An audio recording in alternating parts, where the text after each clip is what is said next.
En el primer libro de los cuentos de Terramar de Carl Egin, navegamos por mares abiertos, enfrentamos dragones y descubrimos la vastedad del archipiélago. Pero ahora, Terramar nos muestra otro rostro totalmente diferente, no el del océano brillante, sino el de la oscuridad cerrada, los desiertos áridos y los templos donde el sol apenas entra. Este es un viaje hacia abajo, hacia el encierro y la soledad. La historia comienza en una aldea del archipiélago interior, donde nació una niña como otra cualquiera, donde estaba tranquilamente con sus padres, pero un día llegaron los enviados del templo de los sin nombre. El oráculo había hablado, y esa niña, según ellos, era la reencarnación de la sacerdotisa suprema de las tumbas de Atuán. Por ello, la arrancaron de los brazos de su familia y la llevaron al desierto de Atuán, que era un templo milenario, donde le despojaron de su identidad. Ya no sería Tenar, ahora sería Ara, la devorada.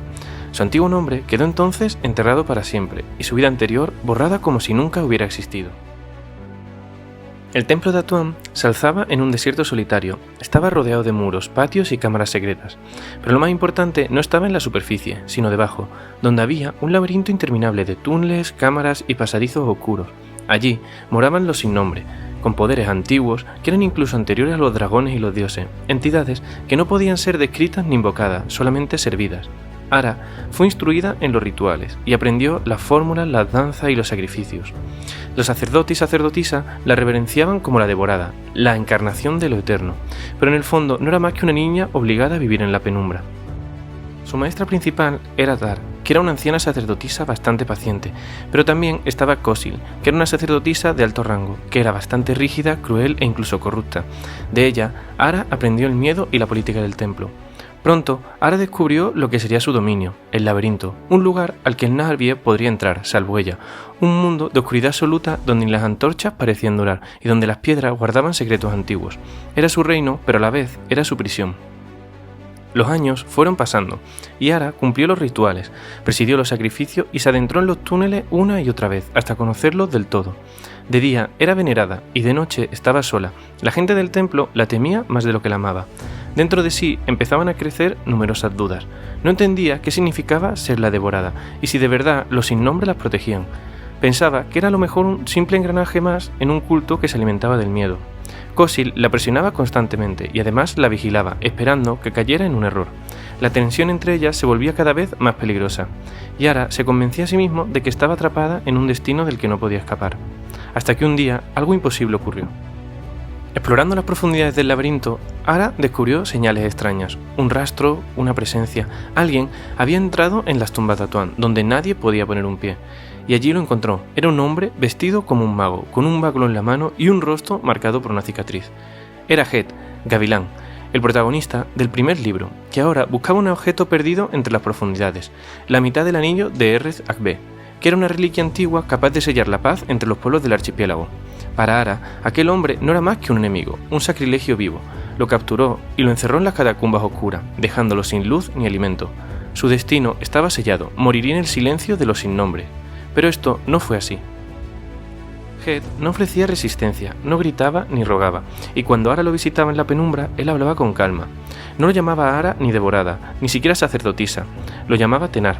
Al principio ella se enfurecía, pues ese no era su nombre, era el nombre de alguien que había muerto cuando era niña, pero cada vez que Het lo repetía, algo en su interior despertaba.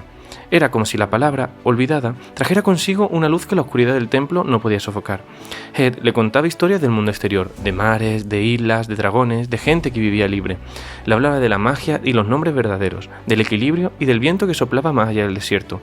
Ara, que siempre había vivido bajo tierra, empezó a soñar con ese mundo abierto. Mientras, Kosil la observaba de cerca. Sospechaba de la conducta de Ara. Trataba de doblegarla con amenazas. El enfrentamiento entre ambas se volvió inevitable. Dos sacerdotisas, una joven y otra vieja, luchando no con espadas, sino con intrigas y poder ritual.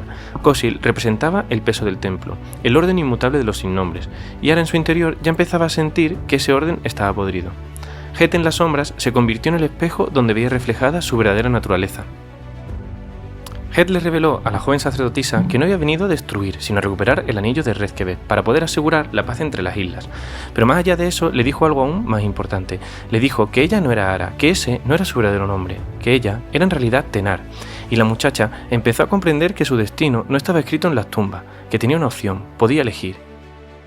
Con ello, Tenar tomó dicha decisión. Una que cambiaría para siempre su vida. Liberó a Head de las catacumbas, y juntos atravesaron los túneles, perseguidos por la sombra y por los siervos del templo. El laberinto, que había sido su prisión, se convirtió en su camino de vida. Las paredes parecían cerrarse, y los sin nombre rugían en el silencio. Head usaba su magia para iluminar, pero dependía de Tenar, solo ella conocía los pasajes secretos. Al final, consiguieron salir a la superficie, dejando atrás el templo, las tumbas y el culto. Al salir, Tenar respiró el aire libre. Por primera vez en años vio el cielo abierto, el sol bañaba el desierto y ella ya no era Ara la devorada, sino Tenar, la muchacha que había recuperado su nombre. El anillo de Errezak-B estaba completo, pero el verdadero triunfo no era ese. El verdadero triunfo era que Head había rescatado no solo un objeto, sino un alma.